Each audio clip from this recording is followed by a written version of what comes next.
Welcome to today's news update. Here are the top stories you need to know. The conflict between Russia and Ukraine could be moving toward a resolution, according to US President Donald Trump. In a Truth Social post, Trump called his discussions regarding the war very good and productive.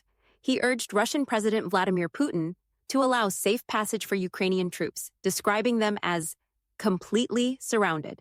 The White House clarified that Trump had not personally spoken with Putin, but Kremlin spokesman Dmitry Peskov confirmed that the Russian leader had sent signals to Trump through U.S. envoy Steve Witkoff.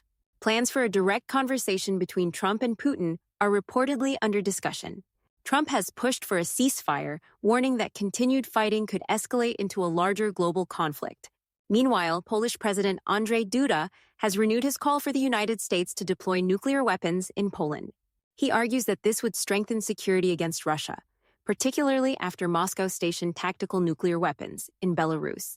Poland has increased its defense spending to nearly 5% of its national income, the highest among NATO members, and has fortified its border with Russia's Kaliningrad exclave. Duda also called for the European Union to seize Russian assets frozen in European banks, stating they should be used for Ukraine's defense and reconstruction. In financial news, Wall Street experienced a sharp decline as the S&P 500 dropped over 10% from its recent high, officially entering correction territory. The market downturn was triggered by President Trump's announcement of potential 200% tariffs on European wine and alcohol, escalating trade tensions. The Dow Jones fell 537 points, while the Nasdaq lost 2%. AI-related stocks continued their decline, with Palantir Technologies dropping 4.8% and Supermicrocomputer losing 8%. Tesla also saw a 3% decline, adding to its losses this year. However, Intel surged 14.6% after appointing semiconductor veteran Lip Bhutan as its new CEO.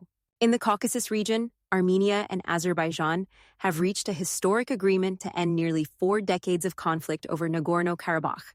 The Armenian Foreign Ministry confirmed that the peace treaty is ready for signing after Armenia accepted Azerbaijan's proposals on 2 unresolved articles. However, Azerbaijan insists that Armenia must amend its constitution to remove any territorial claims before the treaty is signed. Armenian Prime Minister Nikol Pashinyan has denied that constitutional changes are necessary, but has previously proposed a national referendum on the issue. Tensions are rising between China and the United States after a Hong Kong-based company announced a $22.8 billion deal to sell its ports in the Panama Canal and other global locations to BlackRock. The Chinese state-controlled newspaper, Ta Kung Pao, condemned the sale, calling it a spineless decision that benefits U.S. interests at China's expense. While no Chinese officials have directly commented, Beijing's top office for Hong Kong affairs shared the article, signaling its alignment with the government's stance. C.K. Hutchison and BlackRock have yet to respond. Back in the U.S., a top official has revealed that President Trump is pushing to eliminate federal income taxes for Americans earning less than $150,000 per year. Commerce Secretary Howard Lutnick stated that tariffs could be used as a revenue replacement, arguing that the U.S. economy sustains global trade and that foreign nations should pay a membership fee. The proposed policy would impact roughly 93% of Americans, according to the U.S. Census Bureau. In Congress, the Senate narrowly passed a 6-month spending bill by a vote of 54 to 46, averting a government shutdown. The bill, which funds the government until the end of September, includes a $13 billion cut to non-defense spending, while increasing defense spending by $6 billion.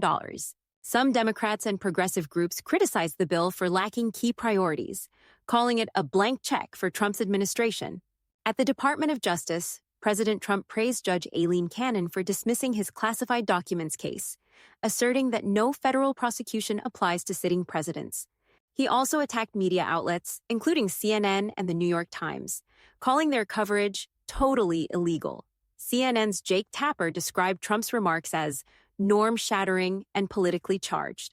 Trump announced plans for a broad investigation aimed at removing what he called rogue actors and corrupt forces from government agencies.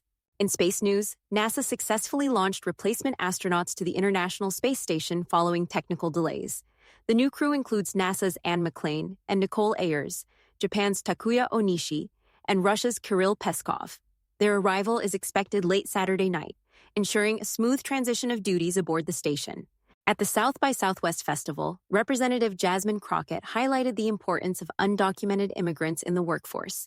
She argued that many jobs, particularly in agriculture and hospitality, are ones that college-educated Americans do not typically seek. Crockett also claimed that entering the U.S. illegally is not a crime, contradicting federal law that classifies it as a misdemeanor. Lastly, Columbia University graduate Mahmoud Khalil remains detained at LaSalle Detention Facility in Louisiana, nearly 1 week after being taken into custody by the Department of Homeland Security. The U.S. Justice Department is investigating whether campus protests at Columbia violated federal terrorism laws. Advocacy groups have raised concerns about due process, emphasizing the need for evidence before any deportation proceedings.